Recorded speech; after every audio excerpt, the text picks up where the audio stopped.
Bonjour Chloé, comment allez-vous? Très très bien, et vous-même? Bienvenue à Volubilis. Merci beaucoup. Bienvenue. Donc nous sommes sur le site de Volubilis en compagnie de Monsieur Hadki, qui est conservateur du site. Donc pourquoi nous avons donné rendez-vous ici? Alors, pour la simple raison que nous sommes là au centre de la ville antique de Volubilis. C'est à côté de l'Arc de Triomphe, le monument emblématique de la ville, et en plus à la croisée des deux voies principales, le Decibanus Maximus et le Cardo Maximus.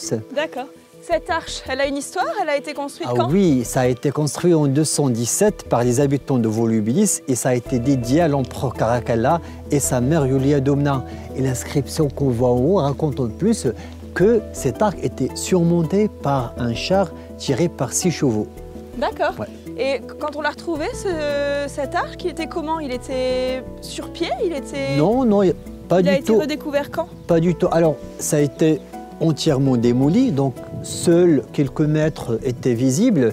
Et après, on l'a restauré. La restauration a été faite en 1934. D'accord. Le site de Volubilis est riche en monuments. Il se compose notamment d'un forum, d'une basilique, d'un capitole, de maisons parées de sublimes mosaïques, ainsi que de remarquables huileries. Donc là, on arrive vers où? Alors là, c'est la basilique, c'est le centre politique de la ville, c'est le tribunal de Volubilis aussi. Et ça a été construit juste en face du forum, la place principale de Volubilis.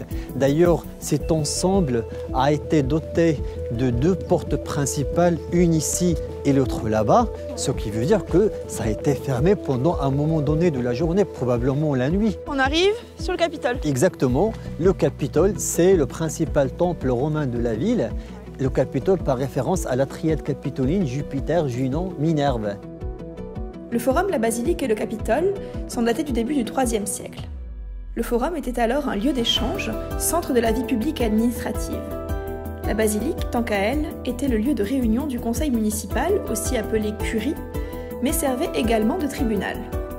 Enfin, le Capitole servait de lieu de culte honorant Jupiter, Junon et Minerve.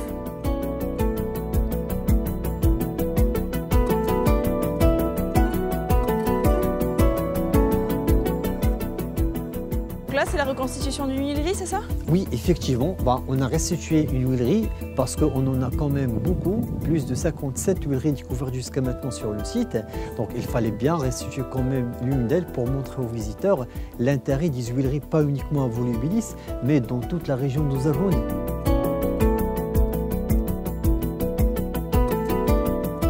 La maison d'Orphée est l'un des trésors du site de Volubilis. Située dans le quartier sud, elle s'étend sur plus de 1000 m². Aujourd'hui, on peut y observer le bassin carré de la Grande Cour, où se trouve une mosaïque composée d'animaux marins, dont des dauphins, des seiches ou des tritons. Ce qui est aussi important par rapport à cette mosaïque, c'est qu'il nous raconte la vie des animaux qui étaient là jadis, il y a plus de 2000 ans. On reconnaît qui là-dessus? Des éléphants? Exactement. Vas-y. Le lion? Il doit y avoir un lion quelque part. Oui, il y a une lionne. Il y a une lionne là, bien sûr. Quoi d'autre? Il y a quoi là-bas en bas? Un cerf? Effectivement, un cerf. Et puis, comme vous pouvez le constater, un cheval. Un cheval barde? Un cheval local en tout cas. Des singes. Ah oui, les magots. Des magots? Un hippopotame aussi. Un tigre. Il y avait des hippopotames ici? Oui, il y en avait. Donc ça donne une idée quand même sur la nature de la région à l'époque, les structures archéologiques qu'on voit avec. On va au musée là-bas? Donc là, on se situe où?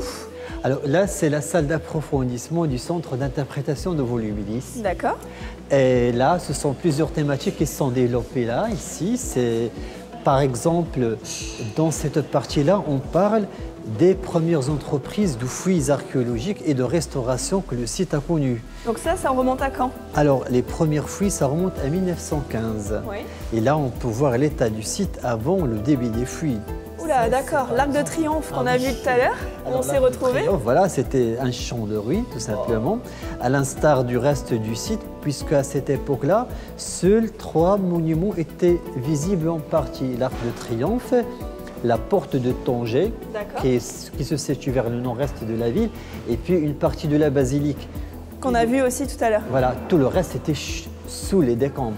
Donc avec les fouilles, donc, la ville commence à apparaître petit à petit jusqu'à avoir la forme actuelle. Il y avait des plans, il y avait des... Ça a été restitué grâce aux photos ou bien au dessin plutôt, d'un certain Windus, qui est un membre d'une ambassade britannique qui venait à l'époque pour rendre visite à Moulay Ismail à Meknès.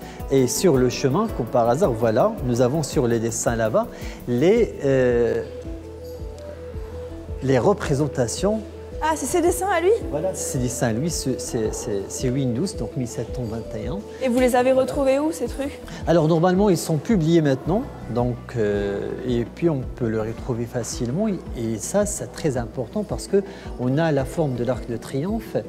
Ici, on a la forme de la basilique, et puis nous avons ici, au fond, la porte de Tanger. Par contre, on voit que c'était déjà en partie détruit, hein, parce que là, il a dessiné des briques. Ah bien sûr, déjà, parce que ça remonte quand même à 217. Et puis, entre-temps, déjà, lui, il a visité le site en 1721, parce qu'après, il y a eu le tremblement de terre de Lisbonne. D'accord, qui a fini de tout détruire. Effectivement. Et du coup, on retombe sur les photos de là-bas. Exactement.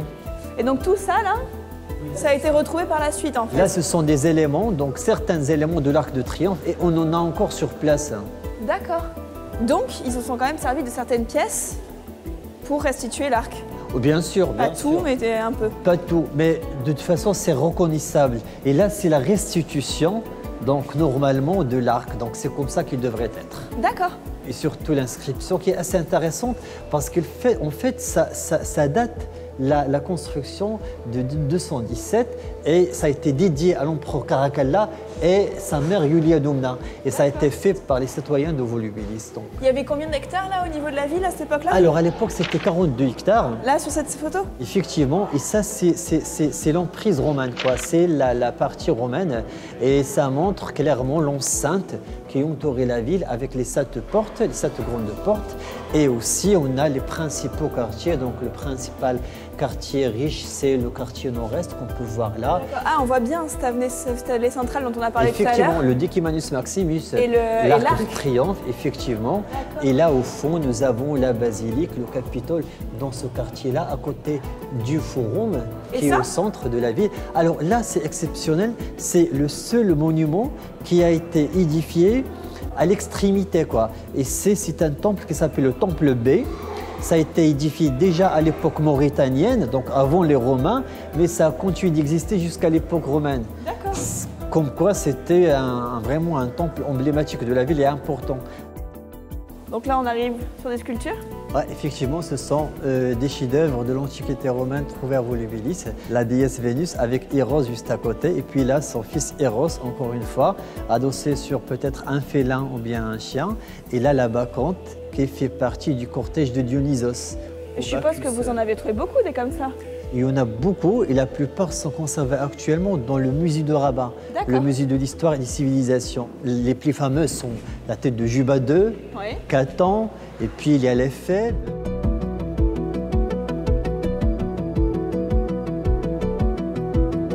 Là, c'est les plus anciens hammams ou thermes, pas uniquement au Maroc, mais en Afrique du Nord de l'époque islamique.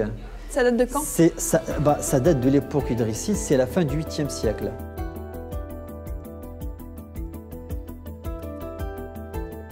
Donc il y a eu Volubilis avant Rome? Ah oui, avant Rome, si vous voulez, l'époque mauritanienne.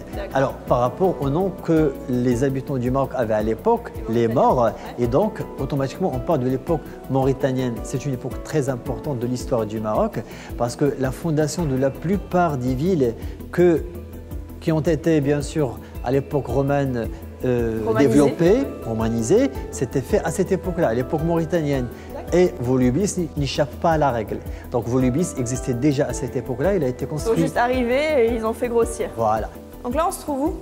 Alors là, c'est l'espace thématique du centre d'interprétation. Quand on parle des thématiques, c'est forcément la mosaïque.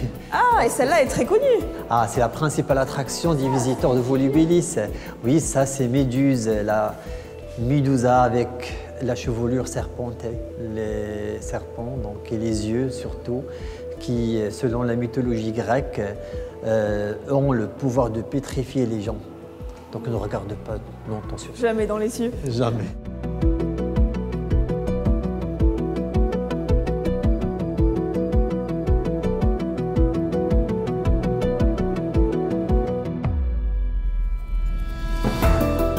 En fait, comme j'ai bien compris, au niveau de cette ville de Volubilis, il y a eu beaucoup de croisements de cultures, beaucoup de croisements de religions, tout le monde travaillait ensemble. Et c'est l'un des critères qui a poussé l'UNESCO à la classer patrimoine mondial, parce que ça reflète vraiment ce brassage ethnique entre civilisations, entre cultures, entre religions. Là, par exemple, nous avons ce dieu, qui s'appelle Oulousoua, qui est un dieu local, donc de la civilisation mauritanienne, mais qui a continué d'exister jusqu'à l'époque romaine. D'ailleurs, on a écrit son nom en latin. Donc, ça montre que la romanisation, c'est pas vraiment Oui, ça n'a pas cassé les rites et cassé le... faire abstraction de ce qui existe, mais c'est la continuation, c'est le prolongement en fait de la civilisation. Ils ont magnifié ça. Effectivement. Et on n'a pas que du local, du mauritanien, on a également du égyptien. Tiens, Anubis par exemple. Qu'est-ce qu'il fait là? Bah voilà, c'est en fait ces croyances qui viennent de toute la Méditerranée. On a également des tombes donc, de gens qui ont été inhumés selon la tradition chrétienne. On a également des inscriptions hébraïques qui montrent l'existence d'une synagogue sur place. Donc en fait, c'est le symbole du Maroc, toi. Tout à fait, et encore de nos jours. C'est ce pays chaleureux, accueillant, qui voit fondre sur ces terres ces civilisations, ces cultures, ces religions. Et ça fait la force de la culture de civilisation marocaine. Parce que c'est comme ça en fait que la civilisation se construit petit à petit. Merci de nous avoir reçus. C'est un grand plaisir, c'est un grand plaisir de vous voir avec C'était nous. vraiment magnifique. Merci encore. Bienvenue. C'est dans ce site antique de Volubilis que s'achève notre édition, donc consacrée à Meknès et sa région. J'espère que cette mise en bouche vous aura donné envie de venir visiter cette partie du Maroc où s'exprime vraiment le patrimoine sous de multiples facettes. Nous, on se retrouve prochainement dans de nouveaux épisodes de Terre de Splendeur. D'ici là, je vous souhaite bonne route. Bye bye!